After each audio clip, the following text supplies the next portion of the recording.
10. Secret small towns. Black families should avoid. A hard lesson learned. America is often portrayed as a land of opportunity, where anyone can move anywhere, build a life, and raise a family. But for black families, this ideal is not always the reality. Some small towns in the U.S. have long histories of racial exclusion, and while the civil rights movement changed laws on paper, the deep-seated attitudes in some places remain unchanged. Many black families looking for a quieter, safer, and more affordable life outside big cities are drawn to small towns for their charm, low crime rates, and strong sense of community. But in certain towns, that community is code for something else. A quiet, almost unspoken rule that outsiders, particularly black families, are not welcome. To illustrate just how real this issue can be, I will be sharing the story of the Moore family, a black couple who unknowingly moved to an unwelcoming small town and learned a harsh lesson. Their experience serves as a cautionary tale for anyone looking to relocate without fully understanding a town's racial history.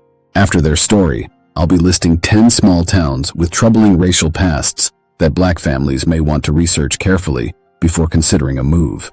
The Moore family's costly mistake. Malik and Jasmine Moore had spent their entire lives in Atlanta. It was home, but as their children, Isaiah and Layla, grew older, they started thinking about moving. Atlanta had become too expensive, and they wanted a slower pace of life, somewhere with good schools, a strong sense of community, and affordable housing. They spent months researching online, watching YouTube videos about hidden gem towns, reading blog posts about the best places to raise a family, and scanning real estate listings. One town in Indiana kept popping up. It seemed perfect, small but not too small, with great schools, safe neighborhoods, and a historic downtown. The real estate prices were unbelievable compared to Atlanta. A 5-bedroom house for half the price of their cramped townhouse? It felt like fate. They checked crime statistics, school ratings, and job opportunities, but they never thought to research the town's racial history. Red flags start to show. When they arrived with their U-Haul, the first thing they noticed was the silence. It was a Saturday afternoon, yet the streets were eerily empty. When they stopped at a gas station, Jasmine noticed people staring. At first, she told herself she was being paranoid.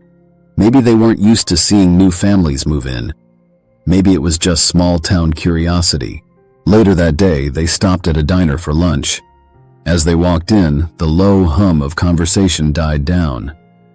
The waitress hesitated before seating them, her smile forced. She asked, "Are y'all just passing through?" Jasmine, trying to keep things light, responded with excitement, "No, we're moving here." The waitress's face barely changed, but Malik noticed the way an older couple across the room exchanged glances. By the end of their first week, the tension had grown unbearable. Their new neighbor, a man in his 60s, came to introduce himself. He seemed polite at first, asking where they were from, what Malik did for a living. But before he left, he lowered his voice and said, "I don't want to scare y'all, but people here don't take too kindly to change. Might be best to keep to yourselves." A warning too late. The next day, Isaiah came home from school upset. A boy in his class had asked him, "Why did your family move here? You don't belong here." When Jasmine called the school to report the incident, the principal dismissed it, saying, "Kids can be a little blunt sometimes. I wouldn't make a big deal out of it." That evening, Malik was followed home from the grocery store by a police car. He wasn't speeding, he hadn't done anything wrong, but the officer tailed him all the way to his driveway and then sat in his car, watching, before finally driving off. Jasmine tried to convince herself they were overreacting, but then she found a note taped to their mailbox. It said, "Leave while you can." That was the final straw. They packed their bags and left that night, barely a week after arriving. Their dream of small-town peace had turned into a nightmare, and they had learned an expensive, painful lesson. 10 small towns with troubling histories. The Moore family's experience isn't unique.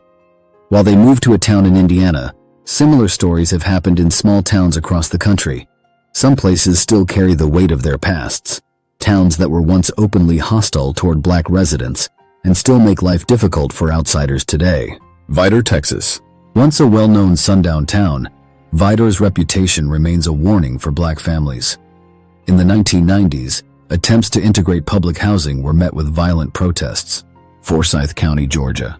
In 1912, over 1,000 black residents were forced to flee after racial violence. The county remained almost entirely white for decades. Oprah Winfrey highlighted its racist legacy in a famous 1987 episode of The Oprah Winfrey Show, Anna, Illinois. The town's name allegedly stands for Ain't No African Americans Allowed, reflecting a deep-rooted history of exclusion. Harrison, Arkansas. Known for being home to white supremacist organizations, Harrison's reputation as a hostile town has persisted for decades. Cicero, Illinois, in 1951, a black family's attempt to move in led to one of the worst race riots in U.S. history, with thousands of white residents attacking their building. Darien, Connecticut. Historically, Darien enforced housing policies that kept black and Jewish families out. While things have changed, the town's exclusivity remains an issue. Goshen, Indiana. Once a sundown town, Goshen had policies barring black residents well into the 20th century.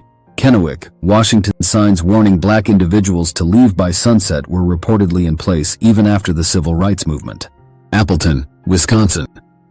Appleton enforced policies that excluded black residents, with reports of discriminatory practices persisting into the late 20th century. Vienna, Illinois.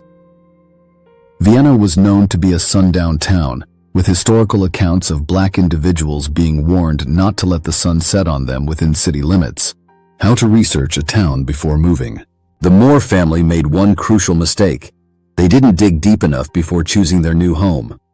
A town may have great schools and a low crime rate, but that doesn't mean it's welcoming to everyone. Before moving, check the town's racial demographics. If the black population is unusually low compared to nearby areas, ask why. Research the town's history. Was it ever a sundown town? Read local news articles and look for reports of racial incidents or hate group activity. Social media can also be a powerful tool. Join local Facebook groups and pay attention to how people talk about outsiders.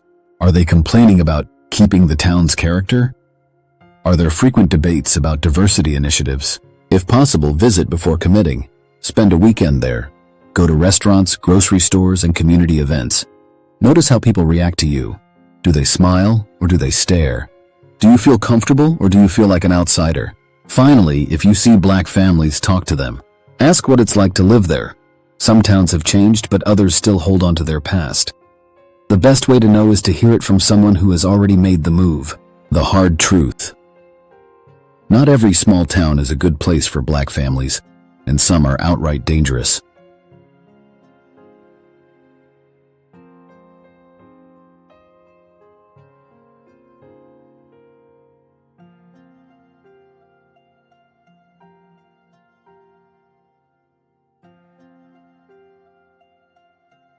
The Moore family's story is a painful reminder that even in 2025, race can still dictate where you are welcome and where you are not.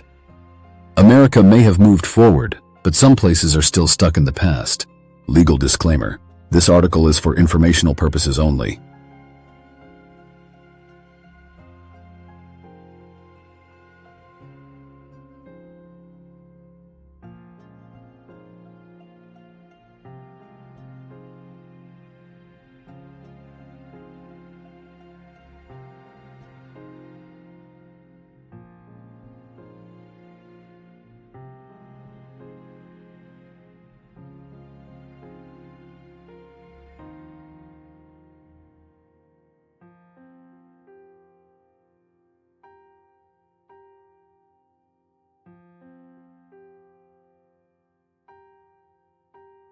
While it highlights historical and ongoing racial issues in certain towns, individual experiences may vary.